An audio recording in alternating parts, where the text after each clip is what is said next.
Hola Patti, bonito día a todas. Patti Mangone es una maestra del lago floral que aborda temas de la mujer sagrada. Tiene cursos como María Magdalena, esencias florales de Afrodita y ahorita está con nosotros para abordar un tema de la construcción de la mujer sagrada. Muchas gracias Patti por estar aquí con nosotros. Adelante. Muchas gracias por la invitación, muchas gracias a todas las mujeres que se suman y que quieren acercarse a estos conocimientos. Em, Primero quiero contarles cómo es que yo me acerco a esta temática antes de empezar a hablar, porque creo que tiene mucho que ver con las razones por las cuales pueden estar acercándose a ustedes. Em, Reconozco muchas caras ahí, me hace muy feliz ver que se están conectando. Hola, ¿cómo va Vicky? Qué bueno.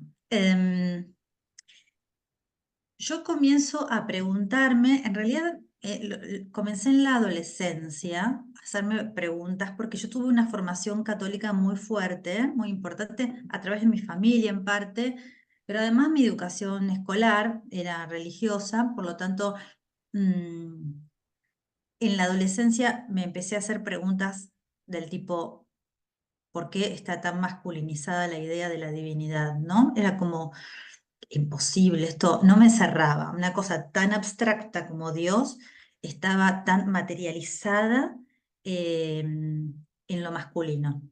Había algo que no me cerraba. Y recuerdo que para aquellas épocas se había publicado un libro que en ese momento yo, para conseguirlo, tuve que dar muchas vueltas por lugares poco legales, porque en la Argentina estábamos viviendo un golpe de Estado, un proceso no constitucional de gobierno y había una censura visceral sobre mucha bibliografía.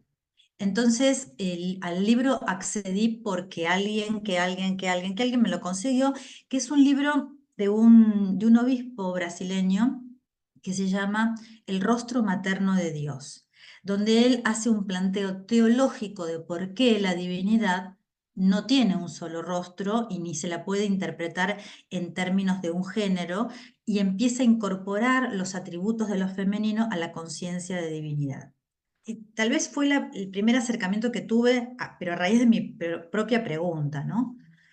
Después, con el correr del tiempo y de la vida y de las cosas que me tocaron vivir, yo seguí transitando por ese camino, pero la verdad es que lo que hizo una bisagra fue una experiencia personal en la intimidad de mi matrimonio, algo que no funcionó, que anduvo mal, pero que a mí me devastó en su momento. Hoy lo miro en retrospectiva y digo, no valía la pena devastarse tanto, pero ahora, porque ya tengo la experiencia y los años, en ese momento era muy joven y con mis hijos muy pequeños, y yo sentía que mi mundo colapsaba. Que bendigo hoy esa experiencia porque en ese momento a mí lo único que se me ocurrió fue hacerme preguntas existenciales sobre el sentido de mi existencia y sobre quién era yo, cómo me definía y cómo me paraba como mujer en la vida para que las circunstancias me hayan puesto en esa situación. Entonces, a raíz de eso empiezo a hacerme una infinidad de preguntas, era entonces joven, muy jovencita, y empiezo a hacer un camino que me lleva a estas construcciones, a esta investigación.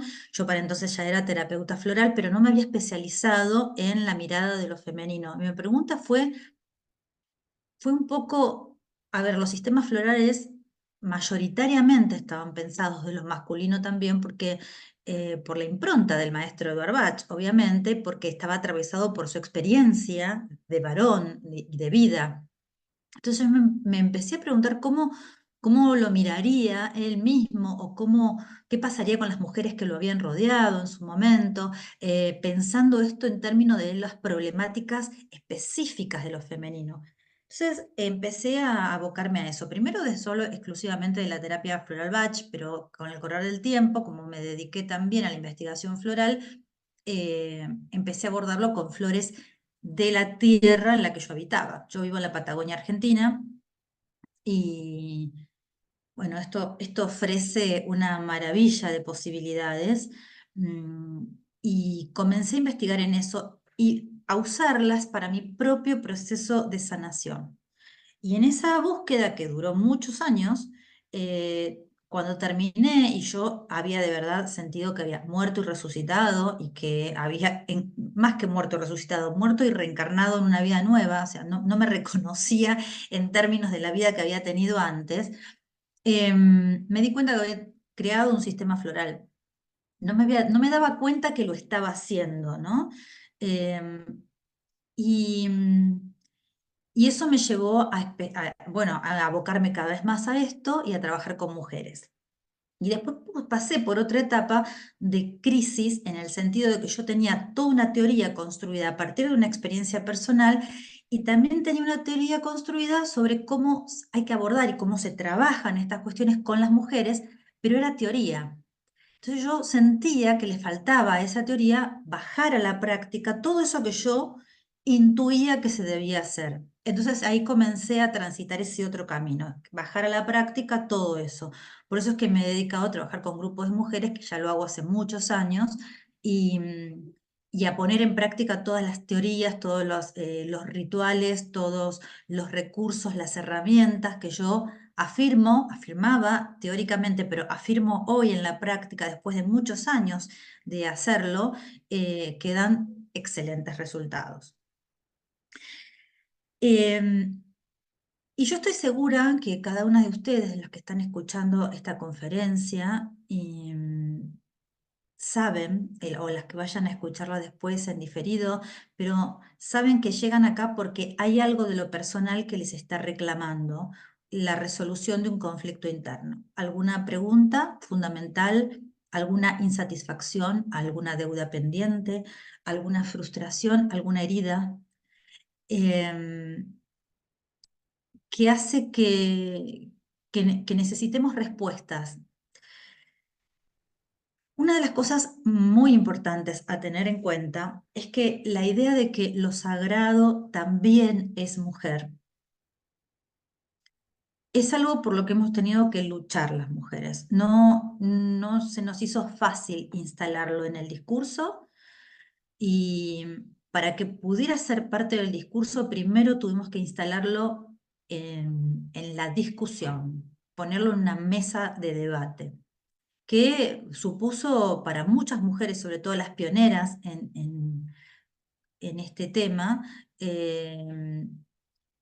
supuso como una marginalidad social, fueron criticadas. eh,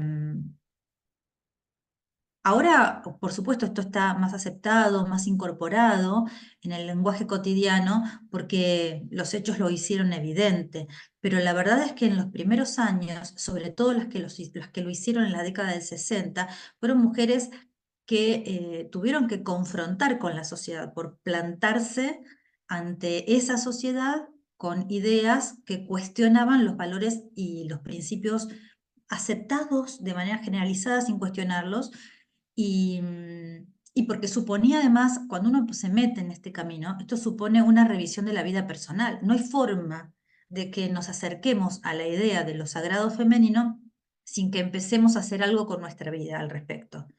No, no es solo un tema bonito. Qué lindo y qué romántico queda hablar de la divinidad femenina, sino que tiene otros contenidos, porque cuando yo empiezo a darme cuenta o empiezo a transformar mi discurso, mi vocabulario, hay muchas cosas que empiezan a cambiar y empiezo a confrontar eso con mi realidad cotidiana y me veo obligado, o me veo obligada, no sería la palabra, me veo como interpelada a hacer cambios en mi vida para que haya coherencia entre mi forma de pensar que está en reconstrucción y la vida que tengo, la realidad en la que estoy inmersa. Siempre que hablamos de lo sagrado femenino, la primera pregunta que a mí me gusta plantear es: ¿por qué hablar de algo sagrado en lo femenino? ¿Y por qué hablar de una restauración de la idea de lo sagrado femenino? Porque la cultura, a lo largo los últimos 4.000, 5.000 años, sobre todo, se instaló sobre los valores de lo masculino. No hablo en términos sexuales, sino que hablo en términos de principios reguladores de una idea. Los principios reguladores de lo masculino, ¿sí?, han sido lo que ha gobernado a la humanidad. La competencia, la jerarquía, la autoridad, la normativa, las leyes, las estructuras, las instituciones, los sistemas, la idea de juicio y castigo, la idea de control, eh, que conllevó a la formación de las sociedades actuales y cómo están pensadas actualmente, desde el origen de las civilizaciones. Pero no fue siempre así. Antes de que eso existiera, la humanidad estaba configurada de una manera distinta. Los valores que regulaban las comunidades originarias, las primeras, antes de que surgieran las civilizaciones, eran sociedades reguladas por los principios de lo femenino y no de lo masculino, porque el ser humano, cuando irrumpe en la Tierra con toda su humanidad, ¿no?, cuando logra ese estadio evolutivo humano, tuvo la inclinación natural a venerar a algo sobrenatural o algo superior a sí mismo. Es decir, contemplaba la existencia, contemplaba todo lo que lo rodeaba y llegó a la conclusión de que tenía que haber algo más grande, algo innombrable, algo con un poder superior que estaba dándole música y armonía a todo lo existente, ¿no? Observaba el cielo, la naturaleza, los ciclos de la naturaleza, su cuerpo, lo que pasaba, y llegaba a la conclusión de que sí, necesariamente tenía que haber algo superior. Y entonces ahí se produce un clic maravilloso en la conciencia humana, que es algo superior que yo conozca, a lo que yo ya le puedo dar nombre y lo puedo asociar con eso superior, es mi madre.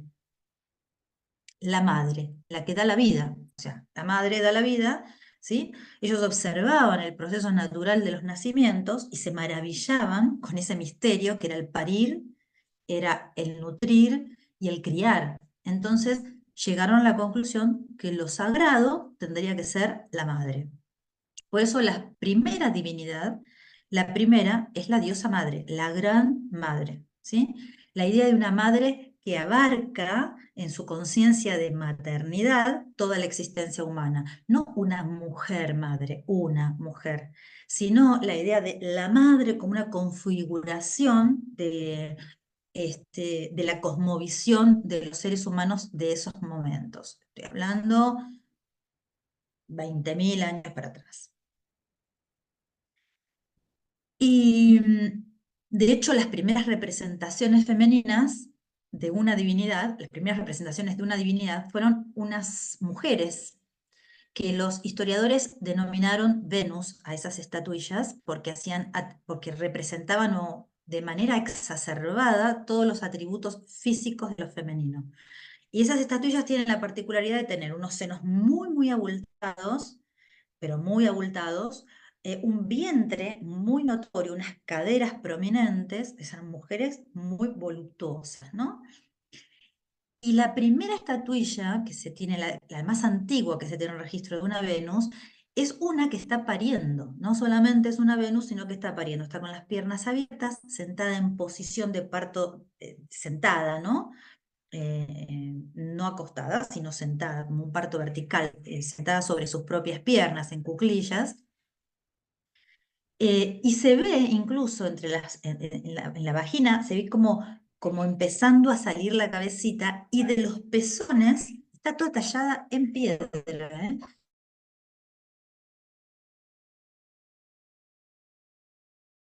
Lo femenino está encapsulado en esa imagen, que plagó toda Europa y África y parte de Asia, estas estatuillas, porque se utilizaban, se enterraban en los lugares donde ellos querían obtener el alimento y asegurarse que hubiera alimento, que no les faltara nunca, las enterraban porque era la garantía de que iba a haber fertilidad y nutrición, es decir, de lo femenino. Y esta idea de enterrarlas tiene que ver con que esta idea gran madre es no solo la femenina como una conciencia global, sino que la tierra es la representación fértil y nutricio en relación al ser humano, ¿no? ¿Cuál es el gran vientre que da vida a todo lo existente? Bueno, ellos pensaron, es la tierra. Y de hecho, también comenzaron a representarla simbólicamente en su cotidiano. Por ejemplo, buscaban cuevas que tuvieran aberturas con forma ojival, como si fuera una vagina, y dentro de esas cuevas hacían los rituales, como si volvieran al vientre materno, volvieran a entrar a la madre, y allí hacían sus rituales de fertilidad, sus rituales de abundancia, de seguridad, de protección. Hay muchísimas cuevas que están preservadas, que tienen estas características ojivales. Y pensaban además que el acceso a ese lugar era algo laberíntico, no era algo a lo que se entraba por vía directa, sino que se seguía un serpenteo laberíntico. Entonces, el laberinto, más tardíamente, pero más antiguamente, la figura de la espiral se convirtió en la representación del acceso a ese vientre de la Tierra. La espiral también empezaba el cordón umbilical, entonces era como un volver a conectar, mantenernos conectados con ese vientre de alguna manera, porque esa comunicación, esa ligazón permanente con ese vientre simbólico, que es la tierra, con ese vientre simbólico, garantizaba para ese momento eh, el poder manejar los misterios de la fertilidad, de la nutrición, de la protección, del crecimiento, de lo cíclico, es decir, todo lo que la tierra representaba. Y las comunidades funcionaban en relación a los valores que esa entidad sagrada instalaba en esa comunidad. Es decir, alimentarnos entre todos, garantizar que todos coman, ¿sí? Por eso se accedía a la alimentación de manera conjunta y organizada. Eh, Empiezan a distribuirse incluso las tareas y las mujeres van a tener una tarea fundamental vinculada a los cereales, a la agricultura, si bien los hombres se trasladaron hacia el lado de la ganadería, es decir, primero en la casa y después en la crianza, las mujeres son las que inventan, descubren la agricultura. ¿Por qué? Porque ellas, comprendiendo el ciclo de la naturaleza, el ciclo que funcionaba en su cuerpo en relación a la luna, comprendieron también cómo ese ciclo funcionaba en relación a la Tierra, Tierra-Luna. Y ahí comprendieron el ciclo de los vegetales, de los cereales, y empezaron a acompañar esos procesos multiplicándolos. Esto les dio a ellas un lugar de privilegio dentro de las comunidades, donde la palabra de la mujer era una palabra sagrada porque comprendía cómo funcionaba el ciclo, cómo funcionaba la luna, y porque además, al comprender a las plantas, empezaron a utilizarlas también para la sanación. Entonces las sanadoras eran mujeres muy conocedoras de la herbolaria, es decir, de las plantas y su uso. Ellas eran las que se iban transmitiendo entre ellas esa comunicación, esa información. De hecho, hay vestigios de que esa comunicación se daba a las mujeres cuando estaban sangrando. Es decir, si una mujer iba a ser sanadora por las hierbas, la información, el día, digamos, los días en los que hacía su aprendizaje, eran los días en los que sangraba. ¿Por qué? Porque esa sangre iba a la tierra, entonces ellas utilizaban ese ciclo como una manera de mantenerse conectadas permanentemente.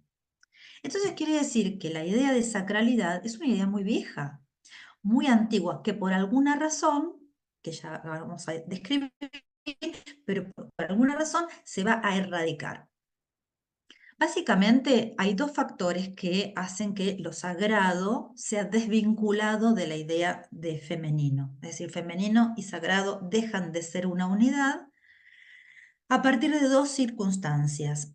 Una es el origen de las civilizaciones. ¿Por qué? Porque las civilizaciones supusieron instituciones y un orden jerárquico, un gobierno que quedó en manos de los hombres con el control de los recursos, del agua, de la tierra, de las plantas, de los animales, de los minerales.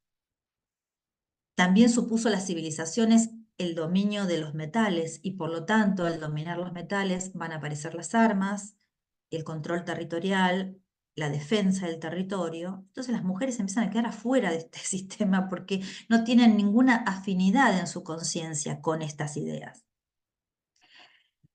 Y van a ser, por supuesto, marginadas en su rol dentro de la sociedad, marginadas de esta tarea de vincular a la Tierra con los hombres. Ella es como el nexo entre la Tierra, la Luna y los hombres. Cuando digo hombres no me refiero a varones, sino hablo de la humanidad. Y pasan a ocupar a realizar tareas menores o consideradas menores. Entonces se las desplaza hacia el lado de la cestería, el tejido y las tareas domésticas, y ellas igual en esos lugares van a encontrar un sentido, que ahora vamos a hablar un poquito de eso, pero ya relegadas. Por supuesto que van a perder cualquier posibilidad de ser partícipes de la dirigencia o de gestionar a las comunidades, ellas quedan afuera.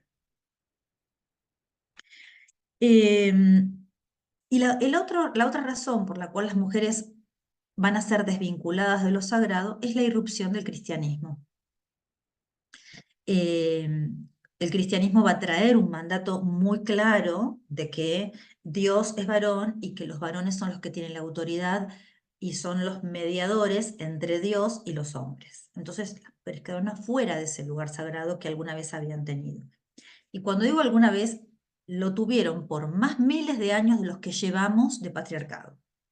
Más miles de años hubo lo que se conoce como matriarcado o matrística. A mí me gusta más la expresión matrística porque no es que las mujeres gobernaban, sino que la conciencia femenina, los valores femeninos estaban instalados en esas sociedades, aunque gobernaran los hombres. ¿Sí?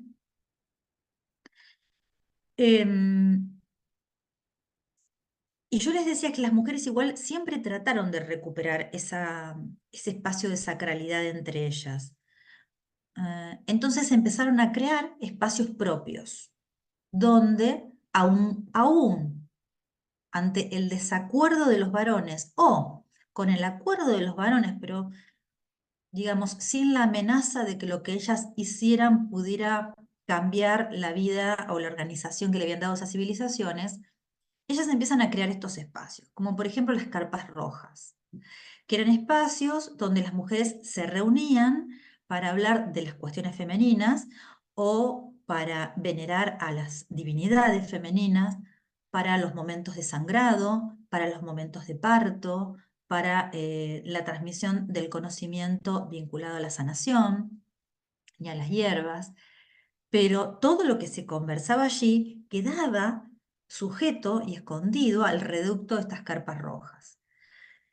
Y otro, siempre en círculo, las mujeres. Esto es muy importante, que la idea de juntarse con otras mujeres era en la figura de un círculo. Lo hicieron espontáneamente, no racionalizaron lo que hicieron, pero esta reunión alrededor de un círculo tiene que ver con algo que ya estaba en su estructura psíquica y su conciencia, que es la idea de que no hay jerarquías, sino que son todas iguales, porque la característica de un círculo es que todos los puntos que conforman el círculo, la circunferencia, son equidistantes de un punto central, y esa equidistancia determina que son todas iguales. Y además permite mirarse a los ojos, ¿no? Tener registro de todo lo que como. En la verticalidad no me da esa posibilidad. Yo no veo hacia abajo.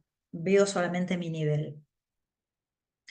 Y este trabajo, esta tarea de reunirse en círculos, lo conservaron y lo mantuvieron a lo largo de la historia en las tareas que les fueron asignadas en ese momento, como por ejemplo, tejían en círculo. hacían cestería en círculo, se reunían. Y hay una imagen muy significativa, que es la idea de que cuando varias mujeres están reunidas en un círculo, y están conversando mientras hacen una tarea, mis ojos no pueden estar orientados hacia las otras mujeres que componen el círculo, van a estar dirigidos a la tarea que estoy haciendo con mis manos. Pero ese gesto de cuando yo bajo la vista para trabajar mientras estoy con otras y conversando en círculo, hace que las coronillas, las cabezas, sean las que se conectan en ese círculo. Y esa es una imagen muy, muy representativa de la conciencia colectiva de lo femenino.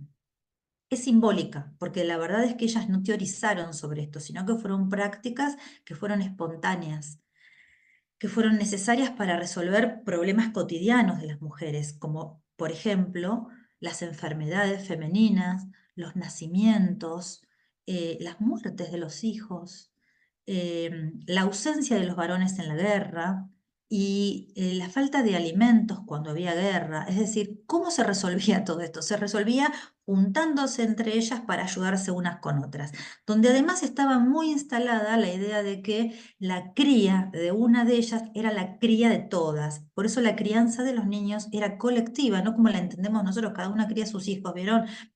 No, ellas antiguamente criaban a los hijos entre todas. Por eso se compartía, por ejemplo, el amamantamiento, el cuidado, se las llevaba a los lugares donde ellas trabajaban, iban con los niños, unas cuidaban a los hijos de otras y demás. A medida que las civilizaciones avanzaron y con la llegada de la revolución industrial en el siglo XVIII, mediados del siglo XVIII, se va a terminar de quebrar esta cuestión de lo femenino agrupado. Las fábricas, por ejemplo, rompieron la conciencia circular de las mujeres. Fueron puestas en las máquinas a trabajar de manera lineal, sin verse unas a otras, separadas de los hijos mientras trabajaban, niños que comenzaron a trabajar, y así de a poco la conciencia sagrada de lo femenino terminó, lo poco que quedaba, terminó de romperse. A mediados del siglo XX, después de las guerras mundiales, hay como una urgencia de recuperar eso. ¿Y de dónde viene esta urgencia? Porque esa urgencia no surgió antes. Bueno, la devastación que supusieron las dos guerras mundiales y las autocracias que estuvieron en el medio, ¿no?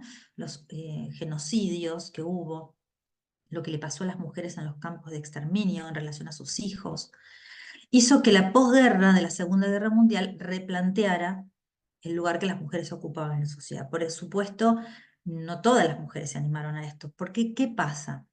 No es porque sean cobardes, sino porque se había naturalizado una forma de comportarse. Se había naturalizado el rol que se tenía, se había naturalizado que los hijos se quedaran solos en la casa y ellas tuvieran que salir a trabajar 12, 14, 16 horas por día, que los niños tuvieran que trabajar, se había instalado en la sociedad. Entonces, recién en los 60, algunas mujeres van a empezar a romper estas ideas establecidas y empiezan a instalar nuevamente la pregunta, ¿por qué nos quedamos afuera de los privilegios?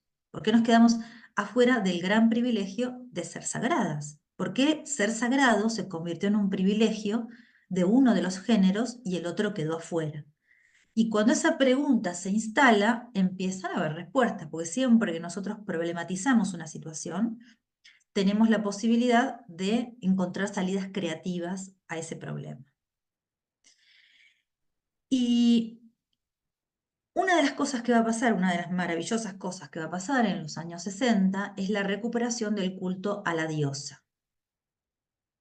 Para esto vamos a definir qué es el culto a la diosa, vamos a aclararlo, ¿no? No lo imaginemos como una religión, sino como la recuperación de las ideas que se sostenían en los antiguos cultos a la diosa y cómo era concebida la vida, percibida la vida, cuál era la cosmovisión de la humanidad en los tiempos en que la diosa era a quien se le rendía el culto. cómo pensaban esas sociedades, cómo se percibían a sí mismos, cómo criaban a sus hijos, cómo obtenían los alimentos, qué hacían con los recursos. Por eso ustedes van a ver que cuando hablamos de estas corrientes, empezaron a haber ramas de estas corrientes que tienen que ver con las ideas de ecofeminismos. Los ecofeminismos tienen que ver con esto, con pensar la tierra y los recursos en términos de este paradigma donde lo femenino es sagrado. Y si lo femenino es sagrado, los recursos que son parte de la madre tierra, entonces tengo que preservarlos. Por eso hablamos de ecofeminismo, por ejemplo. O ginecología natural, ¿no? Que son todos derivados de estas nuevas conciencias, donde, bueno, a ver, ¿cómo es el tratamiento que se le da al cuerpo femenino?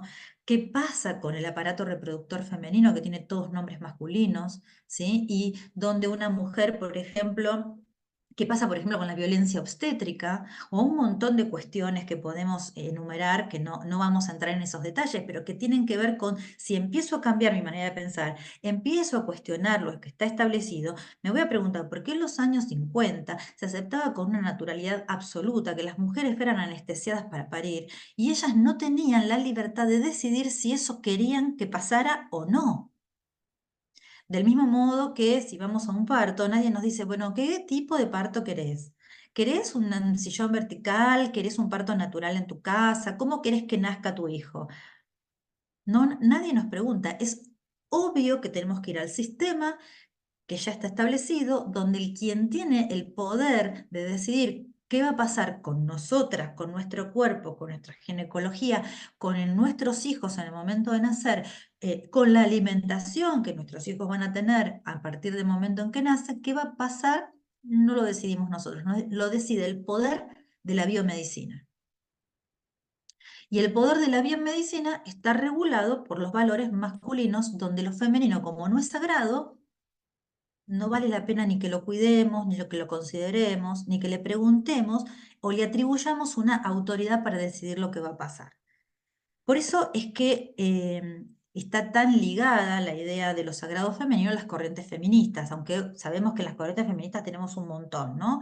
Pero a mí me gusta tomar la corriente espiritualista de los feministas, porque esta es la que empieza a recuperar estos valores, más allá de la cuestión política. Yo no voy a hablar de eso, aunque adhiero a muchas de las cuestiones de la política feminista, pero no es lo que me interesa. Lo que me interesa es que tomemos las cuestiones de la espiritualidad femenina. Es decir, esta idea de que hay una manera de experimentar lo femenino sagrado.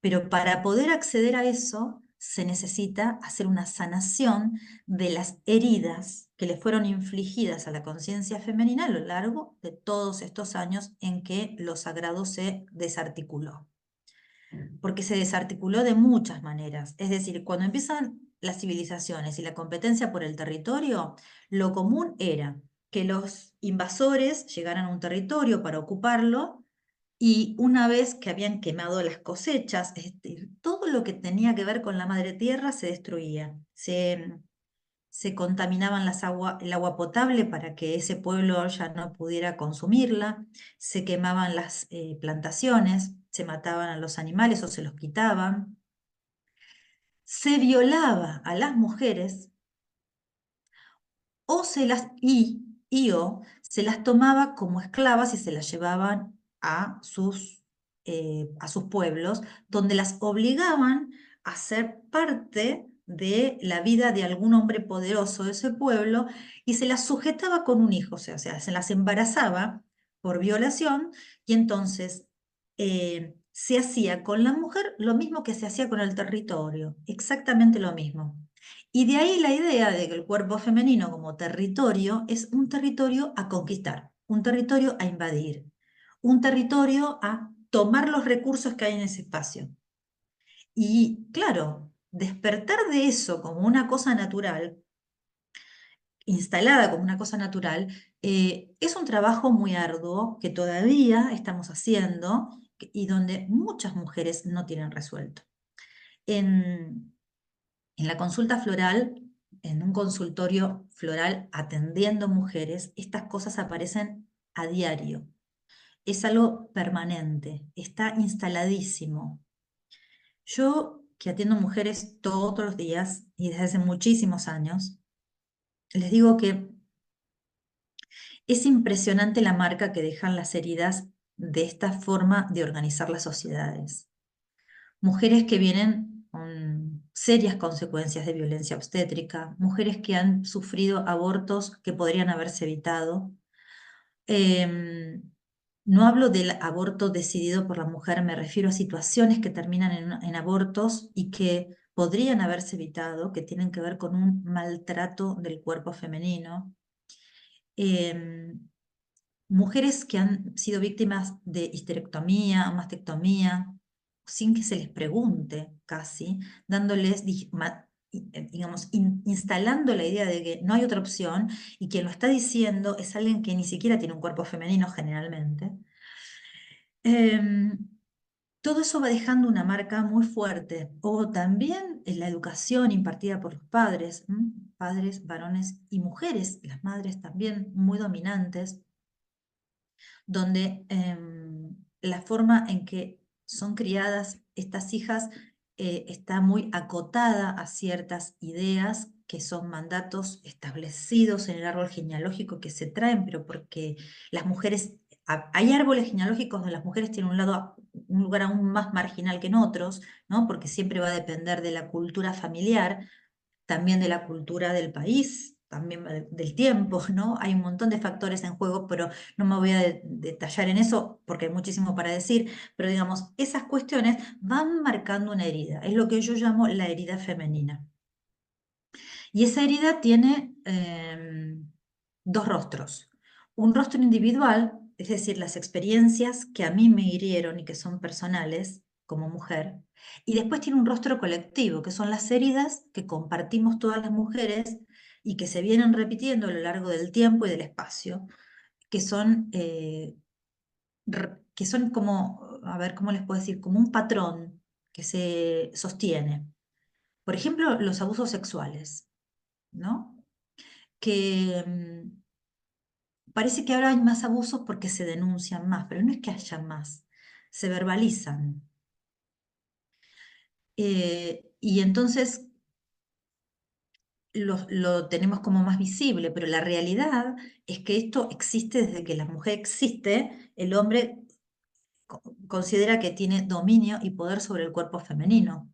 Entonces, esto, al estar pasando por miles de años y repitiéndose en todas las comunidades de distintas culturas, y que en todas las familias, absolutamente en todas las familias, haya al menos una mujer que fue abusada. Esto es una estadística que no falla, lamentablemente, pero es así. En todas las familias hay al menos una mujer que fue abusada. Al menos, al menos. Esto tiene que dejar una marca colectiva. O sea, esto no es individual. Entonces, recuperar la idea de sacralidad es desarmar estos nudos psicoemocionales que están instalados por estas heridas antiguas. Y hay formas de acceder a esa sanación, porque no quiero quedarme en la descripción del problema, ¿sí? Hay formas de acceder. La más importante es que la mujer recupere su poder personal. Y el poder personal no consiste en, ay, bueno, recuperé mi poder personal porque soy dueña de una empresa y esta es una tarea que antes hacían solamente los hombres, así que ahora, como lo hacemos las mujeres, también recuperé mi poder personal. Mentira. Eso no le devuelve el poder personal a ninguna mujer. La recuperación, eso es trabajo, producción, no sé. Lo que nos permite retomar nuestro poder personal es la capacidad de decidir con absoluta libertad lo que queremos que pase con nuestra existencia. Y que no haya ningún factor externo a nosotras y a nuestra libre conciencia que nos permite, que nos haga tomar esas decisiones. Ningún factor, pero ninguno. Lo que pasa, que esto es complejo, porque muchas veces lo que vemos generalmente no es alguien diciéndole a una mujer lo que tiene que hacer. fue educada para que haga lo que otros piensan que tiene que hacer y ella solo obedece, sin cuestionarse si lo que está viviendo, si la vida que eligió, si la familia que formó, si la carrera que eligió, si la forma en que trata una enfermedad que le toca atravesar, si las ideas religiosas, políticas o lo que fuere que tiene, ¿de verdad las está eligiendo ella? ¿O las están eligiendo sus condicionamientos psicoemocionales producto de una historia personal e incluso de una historia de la humanidad? Por eso es tan difícil, porque tengo que primero ir a romper eso. Y eso solo lo puedo hacer con una mirada hacia adentro y una fuerte convicción y capacidad de cuestionar todo lo que me enseñaron. Después me quedaré con lo que tengo ganas de quedarme. Pero primero lo necesito cuestionar. Es clave ese cuestionamiento, clave. Y eso lleva trabajo. Es como si nos dieran una madeja de lana toda enredada y nos dijeran, tenés 30 segundos para desarmar. Imposible. Lleva tiempo. Desarmar eso y hacer un ovillo razonable. Algo que yo pueda comprender. Y recién cuando hago eso, puedo empezar a darle a mi vida un orden diferente en función de valores diferentes. Y esto no, segundo tip, el primero es la autoobservación y el cuestionamiento, y el segundo es juntarnos con otras mujeres. Esto solas no podemos hacer.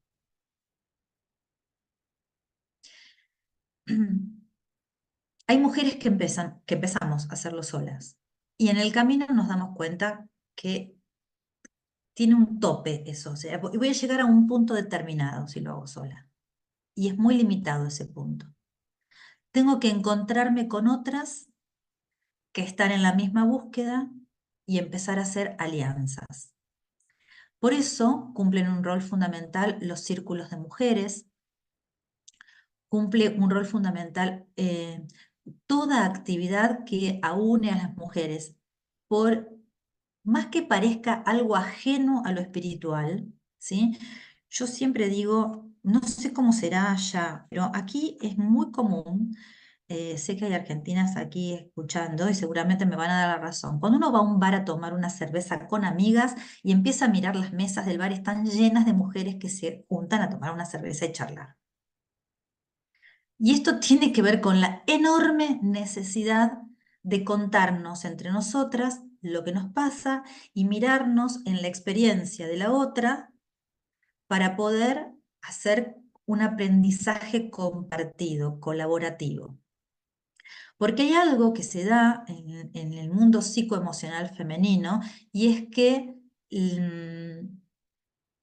cuando una mujer logra resolver un nudo personal vinculado a su herida femenina y otra está cerca, a la otra le resulta más fácil resolverlo. Hay como una cuestión de la sincronicidad de la psique femenina que facilita esto. Entonces, compartirlo, poder contar la experiencia, poder escuchar a la otra que está, porque, chicas, la historia de una mujer es la historia de todas. Si nos sentamos a escuchar a otras mujeres, nos vamos a dar cuenta de que nuestra historia no tiene nada de original, nada de original. Es la misma historia que pueden narrar otras mujeres. Lo único que necesitamos hacer es escuchar, darle a la otra el espacio para que nos cuente. Y en ese momento empieza a darse como una retroalimentación de las experiencias, a compartir esos aprendizajes y la sanación empieza a ocurrir de manera compartida. Otra de las cosas importantes en la recuperación de lo sagrado femenino, volver a construir esa sacralidad femenina, es el uso del ritual. Ritual y psique femenina van de la mano. La psique femenina es ritualística, ¿sí? ¿Por qué? Porque está instalado en los orígenes de la condición humana femenina. El ritual, desde que trabajaban en la tierra, la cestería, el tejido, son todos gestos rituales. Eh, todo lo que tiene que ver con el ciclo vital femenino,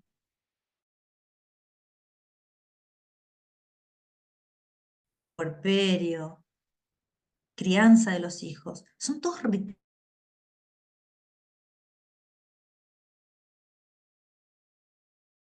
un gesto para nuestra naturaleza es ideal.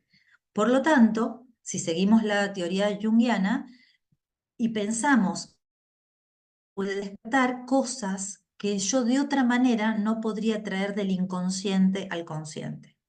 Así que recomiendo mucho el uso del ritual, entre los cuales, les digo, tienen que considerar la idea del ritual en la naturaleza, porque el vínculo con el espacio natural, con la tierra, con los árboles, con el mar, ¿no? Con el viento, con las plantas, con los animales, ese vínculo despierta muchísimo la capacidad ritualística y espiritual de lo femenino. No me quiero extender más, hay muchísimo para hablar y vamos a tener ya más adelante un ciclo donde hablaremos de todas estas cosas, pero fragmentadas, viéndolas de a poquito, para poder hacer una práctica personal, poder incorporarlo a la vida y poder hacerlo con otras de esta manera. Así que después ya el Lago Floral les irá contando, pero verlas allí y va a ser un placer para mí compartir. No sé si hay espacio para que me hagan alguna pregunta, Mariana, no tengo idea. Sí, sí, adelante. Si alguien quiere hacer alguna pregunta, adelante, pueden abrir su micrófono.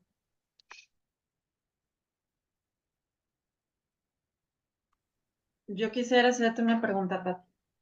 Sí, Vicky, ¿Cómo estás? Hola. muy bien, Me da gusto volver a vernos. a mí también. Gracias. Un placer escucharte como en el curso. Muchas gracias. Te quería preguntar, tú mencionaste que uno de los puntos en el que se rompe la conciencia de sacralidad de lo femenino es cuando entra el cristianismo. Ujú. Pero antes de esto, pues ya la sociedad ya había estado como empapada en el patriarcado, ¿no? En la instalación de los valores masculinos. Entonces tú haces referencia al cristianismo tal cual como por la división de lo divino, porque lo otro ya estaba sucediendo, ¿no? En la sociedad. Sí, hago referencia al cristianismo porque el cristianismo consideraba que Dios era Jesús y Dios Padre Ajá. y el Espíritu Santo, ¿sí? La madre que engendró a Jesús no era Dios, o sea, es como decir que de una abeja pueden hacer un camello. Sí. No, o sea, no nace un Dios de una madre no divina, no es posible. Pero para el cristianismo sí, es decir, María era solo la madre de Jesús, María Magdalena era solo una discípula ahí marginal y por mujer con poco acceso al conocimiento. Bueno, si quieren hablamos de María Magdalena otro día que hay mucho para decir, pero todas las mujeres que rodearon a Jesús ahí, al costadito, ¿no? A un costadito y lejos de lo sagrado. Cuando la iglesia se configura como institución después de la muerte y resurrección de Cristo, tal como lo cuenta la narrativa cristiana, estas instituciones se formaron alrededor de lo masculino. Y Totalmente. otra cosa que hizo la iglesia a medida que iba conquistando los espacios que antiguamente habían sido ocupados por el paganismo, como ellos llamaron el paganismo, que son las religiones anteriores al cristianismo, fueron a los lugares donde estaban los templos paganos y allí pusieron las iglesias. Y en los lugares donde estaban las diosas, los templos a las diosas, pusieron a la Virgen María. Eh, que bueno, podemos hablar el tema de la Virgen Negra, que es un elemento muy importante dentro, bueno, es valiosa para la alquimia, pero más allá de eso, en las construcciones de las catedrales, cuando ustedes vayan, si van a Europa, porque es donde se ve, y ven una Virgen Negra en una catedral, sepan que ahí hubo un templo a la diosa y que el que construyó esa catedral, el maestro constructor de esa catedral, decidió poner una virgen que no fuera blanca, sino negra, para que se sepa que ahí hubo un templo a la diosa, porque él, el constructor, seguía el culto a la diosa. Porque para la alquimia, este color negro está vinculado a la divinidad femenina. Entonces, hay cosas indicadoras que nos dicen, bueno, trataron de taparlo, pero claro, cuando lo empezamos a mirar sabemos que está ahí, en realidad está ahí evidente, ¿no? pero sí, tiene que ver con esto. La corrieron, a la mujer la corrieron completamente de lo sagrado. Bueno, muchas gracias. Si nos pudieras dar un curso de todo esto, estaría genial. Ya, Sí, sí, perfecto. sí, es la idea, va a haber, sí, sí. Muchas Digamos, gracias. fragmentando, ¿no? Tomando Sí, distintos temas de aquí. sí, muchas gracias. A vos, Vicky. Y más adelante les estaremos compartiendo información de fechas, costos, horarios y demás del curso que se está cocinando con Pati. Pati, muchas gracias. Gracias por estar con nosotros. Muchas gracias. Muchísimas gracias a todas. Les mando mi más cálido abrazo en la distancia. Cálido yo estaría necesitando Gracias. también. Acá estamos tapados de nieve hasta acá. Así que les mando un gran abrazo y pronto también nos vemos en Chapala, en el Congreso. Así que un cariñoso abrazo para todos. Gracias. Gracias. Gracias. Hasta Gracias. luego. Hasta luego. Gracias.